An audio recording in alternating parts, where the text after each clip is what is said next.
রান্না করব সয়াবিন দিয়ে পটল দিয়ে আলু দিয়ে কষা কষা তরকারি। সয়াবিন পটল আলুটাকে ভেজে রেখে দিয়েছি আমি। কড়াতে সাদা তেল দিয়েছি, তেলটা গরম হয়ে গেলে গরম মশলা দেবো। তেলটা গরম হয়ে গেছে, গোটা গরম মশলা আর তেজপাতা তেলের মধ্যে দিয়ে দিলাম।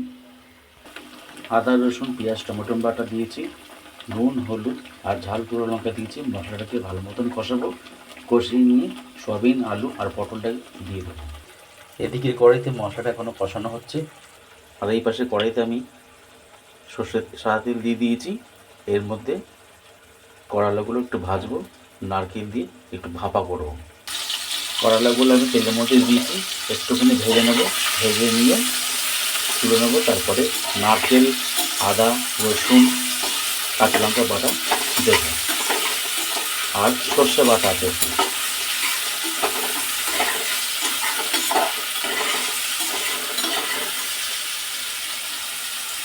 আলু পটল সয়াবিনের তরকারিটা মশলাটা কষানো হয়ে গেছে। এবার ভাজা পটল আলু আর সয়াবিনটাকে দিয়ে ভালো করে কষাবো আমি।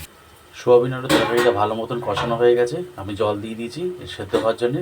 আর মাখা মাখা করে সয়াবিন আলু পটল তরকারিটা করব।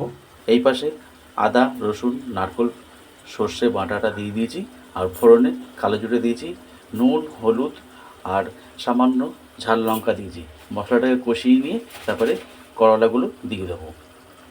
সর্ষে নারকেলটা ভালো মতন কষানো হয়ে গেছে, এবার ভেজে রাখা করলাগুলো দিয়ে দেবো। ভেজে রাখা করলাগুলো আমি দিয়ে দিলাম। 5 মিনিট আমি ঢাকাতে রেখে দেবো। আমাদের এমনি এটা ভাজা হয়ে গেছে, বেশিক্ষণ লাগবে না। ঝাল নুন মিষ্টি সমান সমান দেওয়া আছে এতে। আপনারা চাইলে কেউ ঝাল বেশি দিয়েও খেতে পারেন বা কমও খেতে পারেন। গরম ভাতের সাথে এটা খেতে খুবই ভালো লাগবে। আর নামানোর পরে আমি একটু সরষের তেল দিয়ে দেবো।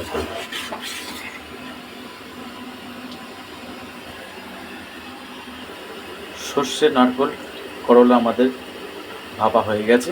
আপনারা এইভাবে করবেন, খেতে খুব ভালো লাগবে। আলু পটল সয়াবিন দিয়ে তরকারিটা করা আমাদের হয়ে গেল। আপনারা এইভাবে রান্না করবেন, খেতে খুব ভালো লাগবে। যদি ভিডিওটা ভালো লাগে লাইক শেয়ার সাবস্ক্রাইব কমেন্ট জানাবেন। আজকের ভিডিও এখানে শেষ করলাম। নমস্কার।